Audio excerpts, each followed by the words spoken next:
আসসালামু আলাইকুম, স্বাগতম সবাইকে ইনভার্স লার্নিং এর এই ভিডিওতে আমরা আজকে আলোচনা করব বিজ্ঞান বইয়ের দ্বিতীয় অধ্যায় 2 নম্বর লেকচার মাইটোসিস কোষ বিভাজন পদ্ধতি নিয়ে আলোচনা করব। এখন পার্ট টু আমরা আজকে পড়বো। পার্ট টু তে কি বলা আছে দেখো, মাইটোসিস কোষ বিভাজন পদ্ধতি। এখন মাইটোসিস কোষ বিভাজন পদ্ধতি কি, আমরা আগের লেকচারে শিখেছিলাম কি, যে কোষ বিভাজন পদ্ধতিতে একটা কোষ থেকে দুইটা অপত্য কোষের সৃষ্টি হয়, তাকে কি বলে, মাইটোসিস কোষ বিভাজন সৃষ্টি। এই যে আমরা যে বড় হয়েছি, এই বড় হয়েছে কোন কোষ বিভাজনের মাধ্যমে? বড় হয়েছি মাইটোসিস কোষ বিভাজনের মাধ্যমে। এখন দেখো, এই যে মাইটোসিস কোষ বিভাজনটি, এটা দুইটা পর্যায়ে সম্পন্ন হয়। কয়টা পর্যায়ে বলো তো? দুইটা পর্যায়ে। তোমাদের এক্সামে আসবে মাইটোসিস কোষ বিভাজনটি কয়টা পর্যায়ে সম্পন্ন হয়। কয়টা পর্যায়ে? দুইটা। প্রথম পর্যায়ে কি হয় দেখো, আমরা জেনারেলি আমাদের একটা কোষ, আহ তোমাদের বলি উদ্ভিদ কোষ থাকে এরকম চার কোণা, বুঝছো? এরকম চার কোণা থাকে উদ্ভিদ কোষ। তার পাশে কোষ প্রাচীর থাকে এইভাবে। এইভাবে তোমরা একটু আঁকানো শিখবা। মাঝখানে কি থাকে? নিউক্লিয়াস। আর প্রাণী কোষ কেমন থাকে? এইরকম গোল টাইপের, এরকম গোল টাইপের থাকে, এখানে কোনো কোষ প্রাচীর নেই। এখন এই যে আমাদের মাঝখানে কি কি থাকে? নিউক্লিয়াস। এখন এই দেখো, এই যে নিউক্লিয়াসের, নিউক্লিয়াস থাকে, আর কোষের এই যে বাইরের অংশ, এটাকে বলে সাইটোপ্লাজম। এখন একটা কোষ যখন বিভাজিত হয় তখন কি হয়? নিউক্লিয়াসেরও বিভাজন হয়, এই যে বাইরের সাইটোপ্লাজমের বিভাজন হয়।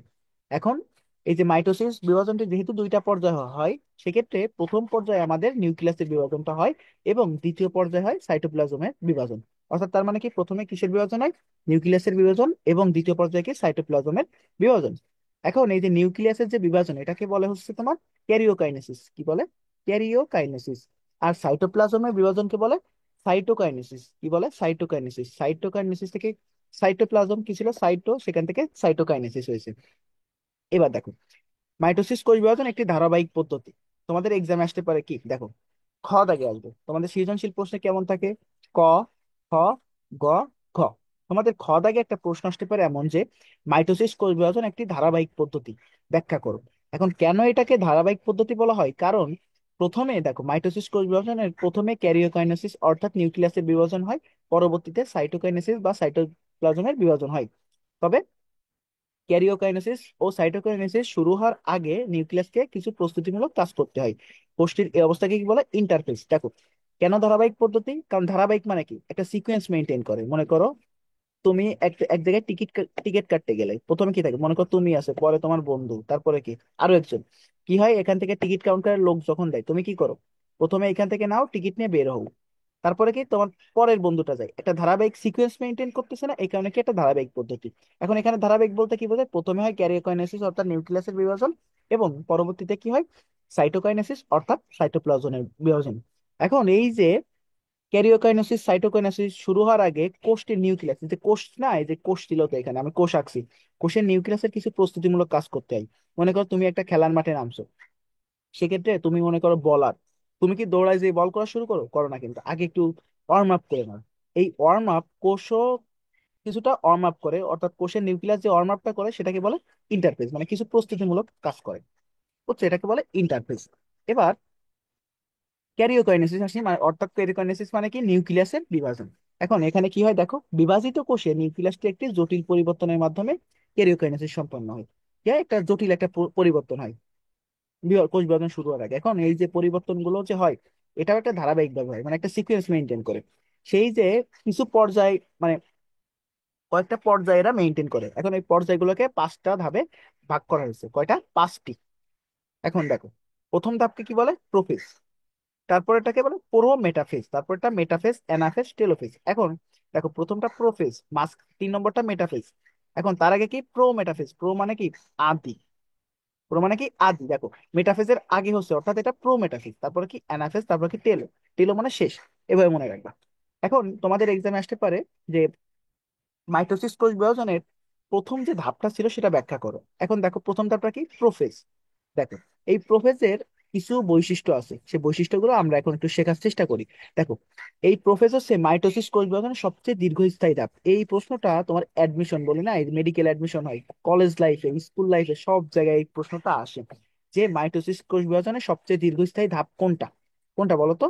প্রোফেজ। তোমরা যদি এটা অ্যান্সার দিতে পারো, তাহলে খুব সহজে তোমরা পারবা কি, সবচেয়ে দীর্ঘস্থায়ী ধাপ প্রোফেজ। দেখো, এখানে কয়েকটা ঘটনা ঘটে।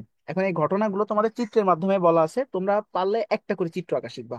হয় প্রাণী কোষের একটা চিত্র আঁকা শিখবা, অথবা উদ্ভিদ কোষের যে কোনো একটা চিত্র। জাস্ট এখানে কি কি জিনিস বলছে দেখো, চিত্রটা কিভাবে আঁকছে আমি তোমাদের দেখাই। প্রথমে কি করছে, একটা চার কোণা বক্স আঁকছে। তোমার যে একদম হুবহু বইয়ের মতো লাগবে তা কিন্তু না, আমি কিন্তু ভালো আঁকতে পারি না।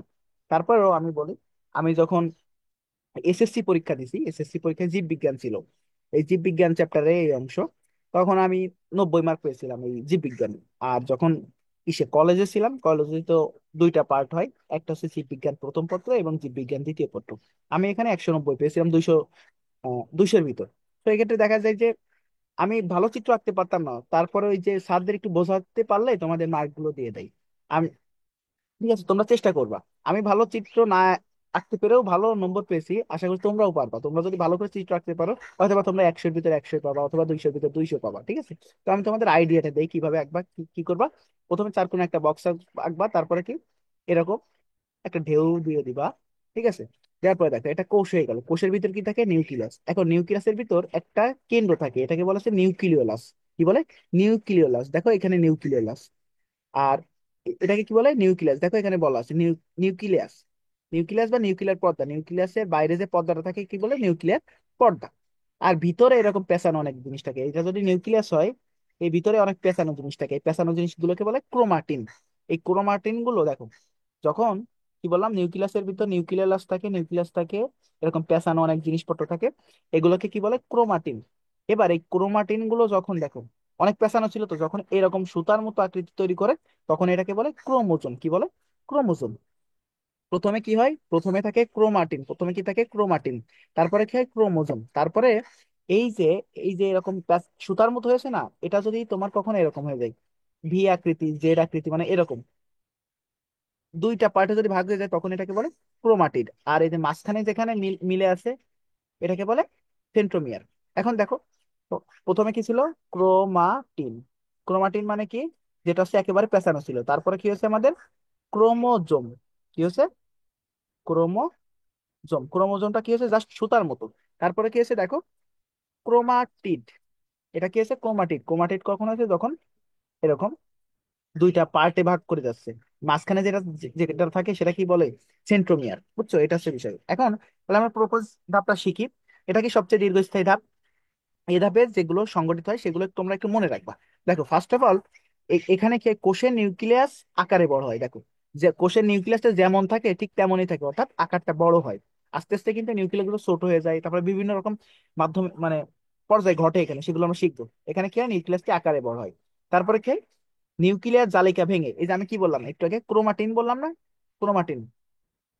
বুঝছো, এগুলো জেনারেল নিউক্লিয়ার জালিকা নামেও পরিচিত। নিউক্লিয়ার জালিকা ভেঙে গিয়ে কতগুলো নির্দিষ্ট আঁকাবাঁকা সুতার মতো অংশের সৃষ্টি হয়। প্রথমে কি থাকে, এরকম পেঁচানো থাকে না, পেঁচানো থাকে। পরবর্তীতে কি হয়, এই অংশটা আঁকাবাঁকা হয়ে এরকম সুতার মতো সৃষ্টি করে। এই সুতার মতো অংশগুলোকে কি বলে, ক্রোমোজোম। কি বলে, ক্রোমোজোম। তার মানে বোঝা গেছে কিভাবে ক্রোমোজোম হলো, নিউক্লিয়ার জালিকা গুলো ভেঙে কি হয়, নির্দিষ্ট আঁকাবাঁকা সুতার মতো হয়, এগুলো কি বলে, ক্রোমোজোম। এবার কি হয়, এই যে ক্রোমোজোম গুলো লম্বালম্বি ভাবে, এই যে এরকম বাঁকানো আছে না, এবার কি হয়, লম্বালম্বি ভাবে দেখো বিভক্ত হয়। বিভক্ত হয়ে দুটি ক্রোমাটিড গঠন করে। এই একটা ক্রোমাটিড, এই একটা ক্রোমাটিড, মানে এই যে উপরের দুইটা মিলে একটা ক্রোমাটিড, নিচের দুইটা মিলে একটা ক্রোমাটিড, অর্থাৎ দুইটা ক্রোমাটিড গঠন করে। এখন দেখো মাঝখানে যেখানে মিলিত আছে এটাকে কি বলে, সেন্ট্রোমিয়ার। এই যে দেখো, এই একটা, এই একটা, এই একটা, একটা, মাঝখানে যেটা মিলিত আছে এটাকে বলে সেন্ট্রোমিয়ার নামক বিন্দুতে যুক্ত থাকে। তোমাদের জাস্ট এখানে দুইটা পয়েন্ট আছে। প্রথমটা কি, কোষের নিউক্লিয়াসটি আকারে বড় হয়, তারপরে কি হয়, এখানে যে আঁকা বাঁকা সুতার মতো অংশ ছিল সেগুলো ভেঙে কি হয়, ক্রোমোজোম সৃষ্টি করে। এবার ক্রোমোজোম গুলো লম্বালম্বি ভাগ হয়ে কি হয়, ক্রোমাটিড গঠন করে। এটা হচ্ছে বিষয়। তারপরে দেখো পার্ট 3।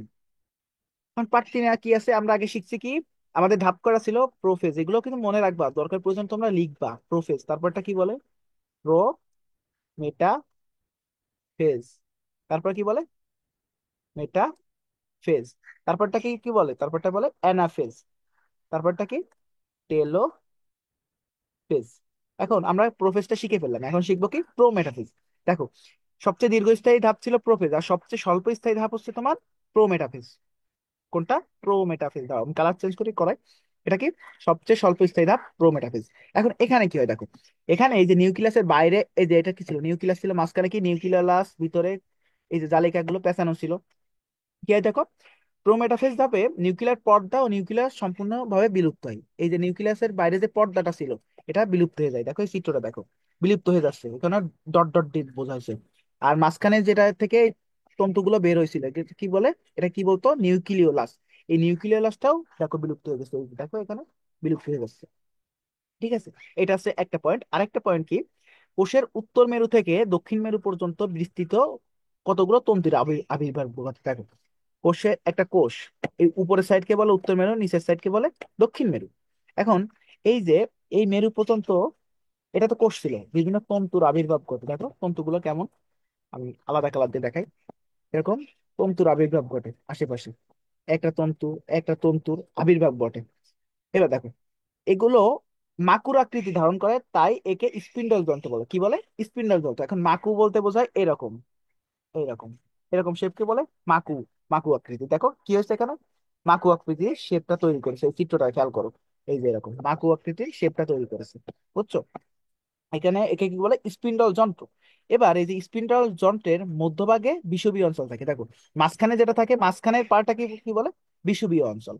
এবার দেখো এটুকু বুঝলে, তারপরে উদ্ভিদ কোষ আর প্রাণী কোষের কিন্তু দুইটা আলাদা চিত্র, দেখো এইখানে কি আছে, দেখো মনে হচ্ছে সূর্যের মতো আলো দিচ্ছে কিছু, কিন্তু উদ্ভিদ কোষে নেই। সেক্ষেত্রে কি হয় দেখো, প্রাণী কোষে সেন্ট্রিওল দুটির চারিদিক থেকে বিচ্ছুরিত রশ্মির মতো অ্যাস্টার রশ্মির আবির্ভাব ঘটে। কোথায়? দেখো প্রাণী কোষে অ্যাস্টার রশ্মির আবির্ভাব ঘটে, এটা কত কোন ধাপে, প্রোমেটাফেজ ধাপে অ্যাস্টার রশ্মির আবির্ভাব ঘটে। কি থেকে বেরোয় এটা? সেন্ট্রিওল দুইটি থেকে, একটা থাকে উত্তর মেরুতে আর একটা থাকে কোথায়, দক্ষিণ মেরুতে। এবার দেখো কোষের দুই বিপরীত মেরুতে পৌঁছাতে স্পিন্ডল তন্তু গঠন করে। কি হয়? এই যে দেখো স্পিন্ডল তন্তু গঠন করতেছে দুই মেরুতে পৌঁছানোর জন্য, এই যে মাঝখানে তন্তুটা গঠন করে ফেলছে। এই তন্তুগুলো পরস্পর যুক্ত হয়ে কি করে, স্পিন্ডল যন্ত্র গঠন করে। এই যে স্পিন্ডল যন্ত্র তৈরি হয়েছে না, এ দেখো একটা স্পিন্ডল তন্তু যুক্ত হচ্ছে, দুইটা যুক্ত হচ্ছে, তারপর কি তিনটা যুক্ত হচ্ছে, চারটা, এরকম পাঁচটা ছয়টা যুক্ত হয়ে কি করতেছে, স্পিন্ডল যন্ত্র গঠন করতেছে, এটা হচ্ছে বিষয়। দেখো স্পিন্ডল যন্ত্রের প্রত্যেকটা তন্তুকে কি বলে, স্পিন্ডল তন্তু। স্পিন্ডল যন্ত্রের প্রত্যেকটা তন্তুকে কি বলে, স্পিন্ডল তন্তু। এখন এটা মনে রাখবা, এদের থেকে যে তন্তুগুলো ক্রোমোজোমের সেন্ট্রোমিয়ারে যুক্ত হয় তাদেরকে ট্রাকশন ফাইবার বা আকর্ষণ তন্তু বলে। এখন কি হয় দেখো, এই যে যে দেখো এইগুলো কি, দাও এক মিনিট, এইগুলো কি স্পিন্ডল তন্তু না? এই দেখো এই তন্তুর সাথে এখানে কি হচ্ছে, ক্রোমোজোম গুলো সেন্ট্রোমিয়ার গুলো যুক্ত হয়েছে। এখন যেটাই যুক্ত হচ্ছে দেখো এইখানেও যুক্ত হয়েছে, যে তন্তুটা যুক্ত হচ্ছে সেটাকে কি বলে, আকর্ষণ তন্তু বা ট্রাকশন ফাইবার। বুঝছো, ফাইবার মানে তন্তু আর ট্রাকশন মানে আকর্ষণ। এখন দেখো চিত্রটা দেখবা, চিত্রটা কি করছে এখানে, প্রাণী কোষের চিত্রটা যদি তোমাদের বলি, জাস্ট এখানে স্পিন্ডল যন্ত্রটা গঠন করতেছে কি এই যে কি দিয়ে, স্পিন্ডল তন্তু দিয়ে, আর দুই পাশে দুইটা অ্যাস্টার রশ্মি ই করতেছে, একটা একটা রশ্মির আবির্ভাব করতেছে, এটা হচ্ছে চিত্র। তারপরে দেখো তোমরা প্রত্যেকবার লিখে এরকম একটা চিত্র আঁকার পরে এরকম লিখবা, চিত্র প্রো মেটাফিজ, 2.4 না দিলেও চলবে, প্রো মেটাফিজ। বুঝছো, এবার কি করবো আমরা, মেটাফিজ ধাপে আসবো। মেটাফেজ ধাপেও আমরা জাস্ট দুইটা করে পয়েন্ট আছে এখানে, ঠিক আছে, আমরা এগুলো শিখবো। দেখো ক্রোমোজোম গুলো স্পিন্ডল যন্ত্রের বিষুবীয় অঞ্চল আসে। এখন কি হয়, স্পিন্ডল যন্ত্র তো এরকম ছিল, এখন বিষুবীয় অঞ্চল কোনটা বলো তো, বিষুবীয় অঞ্চল মাঝখানে যেটা থাকে, দেখো এই দেখো মাঝ বরাবর কি কি করছে, ক্রোমোজোম গুলো চলে আসছে এবং সেন্ট্রোমিয়ারের সাথে তন্তুগুলো আটকে থাকে, আটকে থাকে, দেখো এই যে সেন্ট্রোমিয়ার না, এই যে তন্তুগুলো আটকে আছে সেন্ট্রোমিয়ারের মাধ্যমে। তারপরে কি হয়, এটা হচ্ছে একটা পয়েন্ট। এই ধাপে ক্রোমোজোম গুলো সবচেয়ে খাটো ও মোটা দেখে, এই প্রশ্নটা কিন্তু কলেজে প্রচুর আসে, কলেজে স্কুলে তোমার এইটে তারপরে কি অ্যাডমিশনে প্রচুর আসে, যে কোন ধাপে সবচেয়ে খাটো ও মোটা দেখে, কোন ধাপে মেটাফেজ দেখে।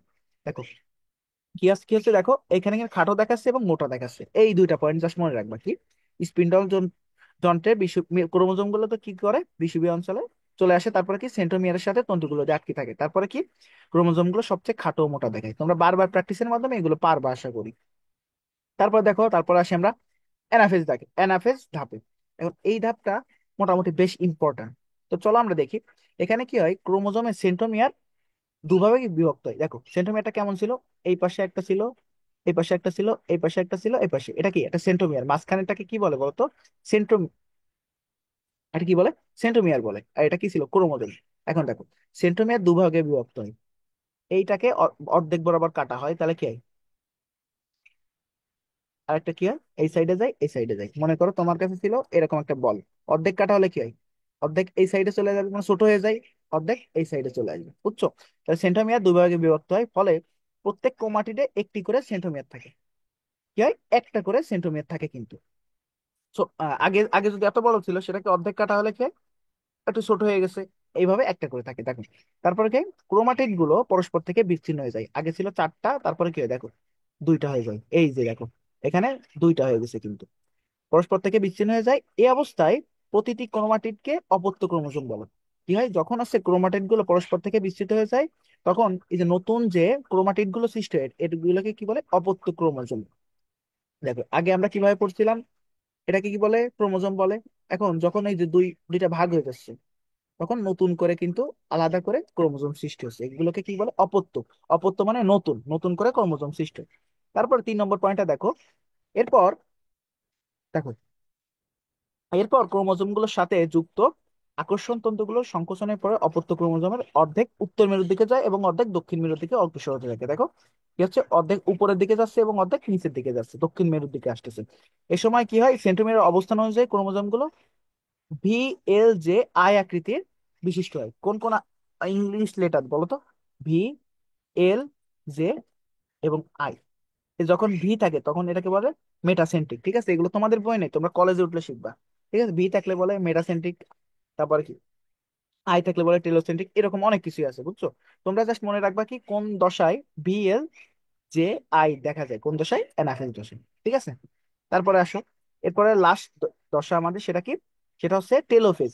এই টেলোফেজে কি হয়, এখানে এই যে অপত্য যে ক্রোমোজোম গুলো ছিল, এগুলো সম্পূর্ণরূপে বিপরীত পাশে চলে আসে। কি হয়, বিপরীত মেরুতে চলে আসে দুইটাই, একটা চলে যায় নিচের দিকে, একটা উপরের দিকে। এরপর উভয় মেরুর ক্রোমোজোম গুলোকে ঘিরে, এই যে মনে করি কি হয়, আগে এরকম ক্রোমোজোম ছিল না, এইগুলো কি হয়, আবার মিক্স হয়ে যায়। মিক্স হয়ে কি করে, এরকম পেঁচানো কোষ সৃষ্টি করে। দেখো কি হয়, উভয় মেরুর ক্রোমোজোম গুলোকে ঘিরে নিউক্লিয়ার পর্দা এবং নিউক্লিয়াসের পুনরাবির্ভাব ঘটে। দেখো, নতুন করে কিন্তু আলাদা করে কোষ সৃষ্টি হয়েছে, তারপর কি নিউক্লিয়ার পর্দাও সৃষ্টি হয়েছে, এক্ষেত্রে কি হয়, আবার পুনর্ভাব আবির্ভাব ঘটে। প্রাণী কোষে উভয় মেরুতে একটি করে সেন্ট্রিওল সৃষ্টি হয়। দেখো, এখানে একটা সেন্ট্রিওল সৃষ্টি হচ্ছে, এখানে একটা সেন্ট্রিওল সৃষ্টি হচ্ছে। এটা কিসে বলো তো? অনলি প্রাণী কোষে। উদ্ভিদ কোষে কিন্তু কোনো রকম সেন্ট্রিওল হয় না। তারপর দেখো 3 নম্বর, এই অবস্থায় ক্রোমোজোম গুলো সরু ও লম্বা আকার ধারণ করে, পরস্পরের সাথে জট পাকিয়ে নিউক্লিয়ার রেটিকুলাম গঠন করে। কি করতেছে, নিউক্লিয়ার রেটিকুলাম, এই যে দেখো জট পাকাইছে এখানে, এই যে মিক্স করে ফেলছে, এখানে কি বলে, নিউক্লিয়ার রেটিকুলাম গঠন করতেছে। তার মানে কি বলতে পারি আমরা, নিউক্লিয়ার রেটিকুলাম কখন গঠন করে, টেলোফেজ দশে। এভাবে কোষের দুই মেরুতে দুটি অপত্য নিউক্লিয়াস সৃষ্টি হয়। দেখো, এখানে একটা অপত্য নিউক্লিয়াস, এখানে একটা নিউক্লিয়াস সৃষ্টি হয়, এবং ক্যারিওকাইনেসিস সমাপ্তি ঘটে। এইভাবে আর কি ক্যারিওকাইনেসিস সমাপ্তিটা ঘটে। এখন তোমাদের এক্সামে আসতে পারে যে মাইটোসিস কোষ বিভাজন দশায় যে ক্যারিওকাইনেসিস হয়, সেখানে যে 5টা দশা আছে, সেখান থেকে তুমি টেলোফেজটা ব্যাখ্যা করো। কি করবা, এই টেলোফেজের 3টা পয়েন্ট লিখবা, তারপরে কি চিত্র আঁকবা। তোমরা কিন্তু অবশ্যই চিত্র আঁকবা, চিত্র না আঁকলে কিন্তু মার্ক পাবা না। তো এক্ষেত্রে কি করবা, তোমরা রেগুলার প্র্যাকটিস করবা, রেগুলার প্র্যাকটিস করবা, রেগুলার পড়বা, তাহলে খুব ভালোভাবেই পারবা। আমাদের আজকের লেকচারে এতটুকুই থাকবে। আমরা নেক্সট টাইমে সাইটোকাইনেসিস থেকে শুরু করবো। আজকে জাস্ট আমরা নিউক্লিয়াসটা নিয়ে আলোচনা করলাম, অর্থাৎ ক্যারিওকাইনেসিস নিয়ে। নেক্সট ক্লাসে আমরা সাইটোকাইনেসিস এবং মিয়োসিস নিয়ে ক্লাসটা শেষ করব। ঠিক আছে, যদি কিছু শিখে থাকো অবশ্যই চ্যানেলটা সাবস্ক্রাইব করতে পারো। পরবর্তী নতুন কোনো ভিডিও পেতে চাইলে অবশ্যই তোমরা নোটিফিকেশন বাটনটা অল করে রাখতে পারো, এবং লাইক, কমেন্ট, শেয়ার করে আমাদের জানাতে পারো কেমন হয়েছে ক্লাসটি। ধন্যবাদ সবাইকে।